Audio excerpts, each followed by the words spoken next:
వందే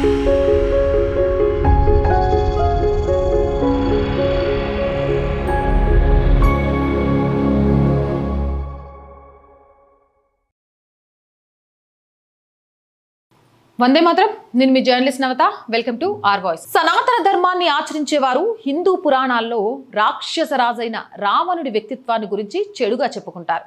ఆయన లక్షణాలు ఎవరికీ ఉండకూడదని కోరుకుంటారు. అయితే కలియుగ వైపరీత్యంతో కొంతమంది ఆయన పేరు చెప్పుకొని అవే అవలక్షణాలతో విర్రవీగుతున్నారు. మీ అందరికీ తెలుసు, ఇటీవల ఆంధ్రప్రదేశ్ పోలీసులు ఉపా చట్టం కింద అరెస్టు చేసిన ప్రశ్న రావణ్. వీడి గురించి చెప్పుకుంటే రామాయణంలోని రాక్షసుడు రావణుడే కొంచెం నయమేమో అనిపించేలా ఉంది.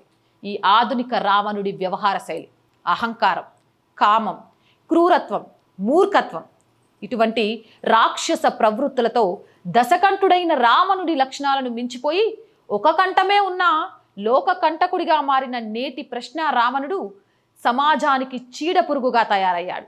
సనాతన ధర్మ వినాశనమే లక్ష్యంగా భావ స్వేచ్ఛ పేరుతో బరితెగిస్తున్న ప్రశ్న రావణ్తో పాటు ఇలాంటి వారికి భావ ప్రకటన స్వేచ్ఛ పేరిట మద్దతుగా నిలుస్తున్న వారి కుట్రలపై కూడా హిందూ సమాజం అప్రమత్తంగా ఉండాల్సిన ఆవశ్యకత ఉంది.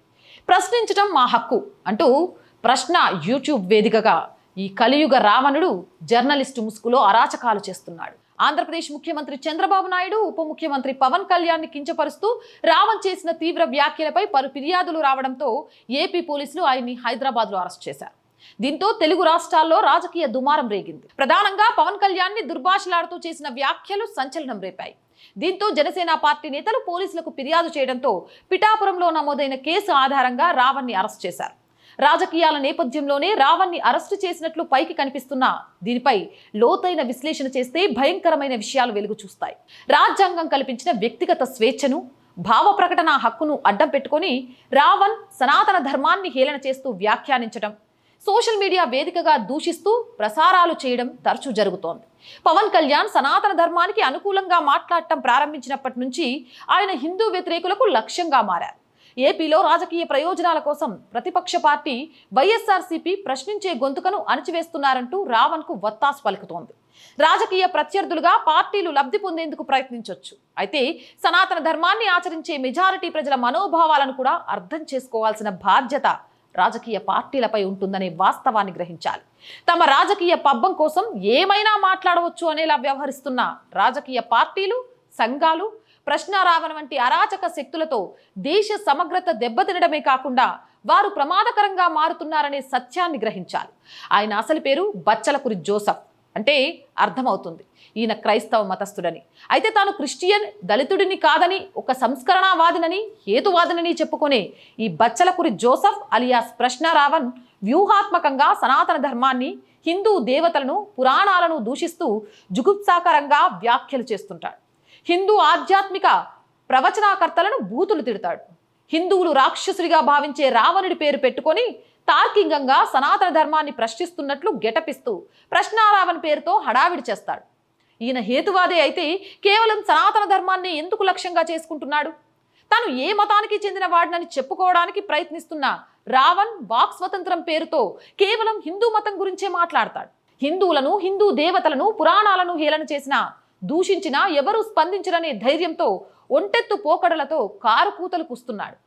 రాముడిని, సీతను, రామాయణాన్ని, కృష్ణుడిని, ద్రౌపదిని, మహాభారతాన్ని ఇలా ఎక్కడ పడితే అక్కడ ఏమి తోస్తే అది మాట్లాడుతూ సనాతన ధర్మాన్ని దూషిస్తున్నాడు. ఒక సామాన్య యూట్యూబర్గా ఉన్న కలియుగ రావణుడు ఇంతగా బరితెగించడానికి వెనుక పెద్ద కుట్ర దాగి ఉంది. ఆయనను ఏపీ పోలీసులు అరెస్టు చేయగానే కుహానా సెక్యులరిస్టులు, మేధావులు, వామపక్షవాదులు, నాస్తికులు, హేతువాదులతో పాటు కొన్ని రాజకీయ పార్టీల నేతలు కూడా ఒకటయ్యారు. వీరికి కొందరు సినీ ప్రముఖులు కూడా తోడయ్యారు.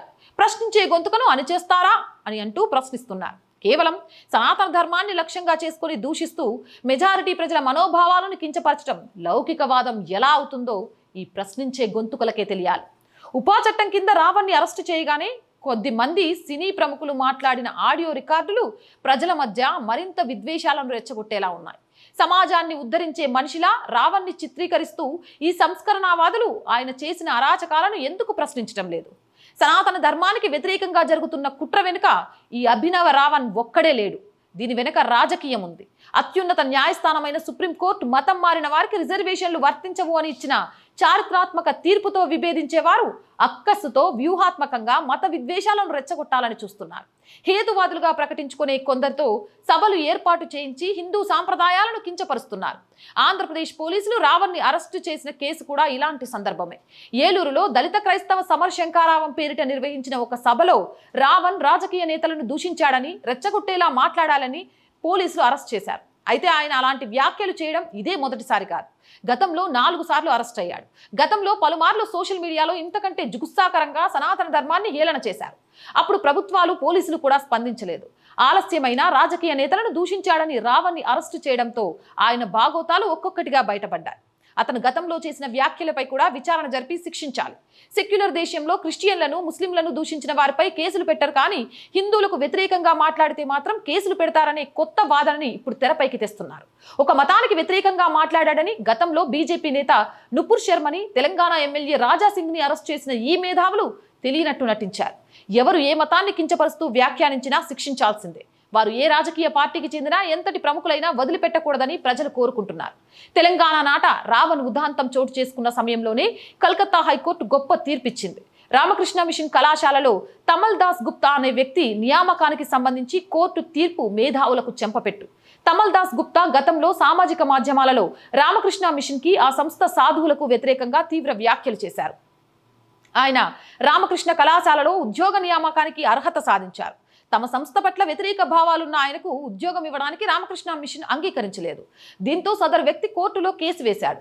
ఈ సందర్భంగా ధర్మాసనం వ్యాఖ్యానిస్తూ, ప్రతి వ్యక్తికి తనకు నచ్చిన మతాన్ని ప్రచారం చేసుకునే హక్కు ఉంది. అయితే దీనిని ఇతరుల విశ్వాసాలను గాయపరచడానికి ఇచ్చిన అనుమతిగా భావించరాదు అని పేర్కొంటూ తమల్ దాస్ గుప్తా ఉద్యోగ నియామకాన్ని రద్దు చేసింది. చేయడం కాదు, వాక్ స్వతంత్రం పేరిట ప్రశ్నించే హక్కు నెపంతో ఇతర మతాలను, వారి విశ్వాసాలను దూషించడం, కించపరచడం ఏమాత్రం ఆమోదయోగ్యం కాదన్న కోర్టు తీర్పుతో మేధావులు కళ్ళు తెరవాలి. ఏదేమైనా ఏపీలో రావణ్ అరెస్ట్, కలకత్తా తీర్పు రెండిటి మధ్య కొంత సారూప్యత ఉంది. ఈ రెండు ఉదాంతాలలో సనాతన ధర్మం ఆచరించే వారిలో ఆత్మవిశ్వాసం పెరగడమే కాకుండా అవాకులు చెవాకులు పేలే వారికి ఒక హెచ్చరికగా కూడా ఉంది. నిషిద్ధ భావాలకు బచ్చలకూరి జోసెఫ్ అలియాస్ ప్రశ్న రావణ్ బాసటగా ఉన్నట్లు పోలీసు విచారణలో తేలింది. మావో సిద్ధాంతాలను వ్యాప్తి చేస్తూ, సాయుధ తిరుగుబాటును ప్రోత్సహిస్తూ, మావోయిస్టు నేత హిడ్మాను కీర్తిస్తూ వీడియోలు ప్రసారం చేశారంటూ యూట్యూబర్ ప్రశ్న రావణ్ పై కేసులు నమోదయ్యాయి. ఈ తీవ్రమైన కేసుల నేపథ్యంలో ఈయనపై చట్టవిరుద్ధ కార్యకలాపాల నిరోధక చట్టం ఉపా కేసు నమోదు చేశారు. ఒకవైపు మత విద్వేషాలు రెచ్చగొట్టేలా ప్రసంగాలు, మరోవైపు నిషేధ భావాల సిద్ధాంతాలకు బాసటగా నిలవడం వంటి కార్యకలాపాలకు పాల్పడిన ప్రశ్న రావణ్ అరెస్టును ప్రశ్నిస్తూ ఆయనకు కొందరు మద్దతుగా ఉండడం దురదృష్టకరం. ప్రశ్న పేరుతో యూట్యూబ్ నిర్వహించిన తన పేరుకు ప్రశ్నను తగిలించుకున్న రావణ్ మేధావి కాదు, సంస్కరణవాది అంతకన్నా కాదు. సనాతన ధర్మాన్ని కించపరచడమే లక్ష్యంగా పేర్లతో జిమ్మిక్కులు చేసే ఇలాంటి సంఘ విద్రోహులను, ఇలాంటి వారికి మద్దతుగా నిలుస్తున్న వారికి గుణపాఠం చెప్పాల్సిన సమయం ఆసన్నమైంది. ఏం మాట్లాడినా చెల్లుతుంది, ఏం చేసినా పట్టించుకోరు అనే ధోరణితో సాగే శక్తులపై సరైన సమయంలో చర్యలు తీసుకునేలా ప్రభుత్వాలు, న్యాయస్థానాలు స్పందించడం ఆహ్వానించదగ్గ పరిణామం. అవునంటారా, కాదంటారా? మీ అభిప్రాయం కామెంట్ చేయండి. జై హింద్, జై భారత్. అండ్ మోర్ వీడియోస్ కోసం our group of channels, our voice, our political, our Sanskriti channels ని వెంటనే సబ్స్క్రైబ్ చేయండి. కంటెంట్ బాగుంది అనిపిస్తే లైక్ చేయండి, షేర్ చేయండి. అండ్ ఆర్థికంగా మళ్ళీ చెప్తున్నామండి, ఆర్ వాయిస్ చాలా ఇబ్బందుల్లో ఉంది. ప్రతిసారి మీకు చెప్పడానికి మొహమాటంగా ఉన్నా, మీరు తప్ప ఈ ఛానల్ని నడిపించే వాళ్ళు ఎవ్వరు ఉండరు కాబట్టి మీతో మాత్రమే చెప్పుకోవాలి. దయచేసి ఆర్థికంగా సపోర్ట్ చేస్తూ మమ్మల్ని ముందుకెళ్ళడానికి చేయూతనందించండి. ఆర్థికంగా సపోర్ట్ చేయాలంటే సబ్స్క్రిప్షన్ పక్కనే జాయిన్ అనే బటన్ ఇచ్చాం. 1 to 5 లెవెల్స్ ఉన్నాయి, ఏదో ఒక లెవెల్లో సపోర్ట్ చేయొచ్చు. లేదా స్క్రీన్ మీద గూగుల్ పే, ఫోన్పేతో పాటు అకౌంట్ డీటెయిల్స్ కూడా ఇచ్చాము. మీకు తోచిన ఆర్థిక సహాయాన్ని చేయొచ్చు. వ్యాపార ప్రకటనల కోసం 8328 500 576 నెంబర్కి సంప్రదించవచ్చు. జై హింద్, జై భారత్.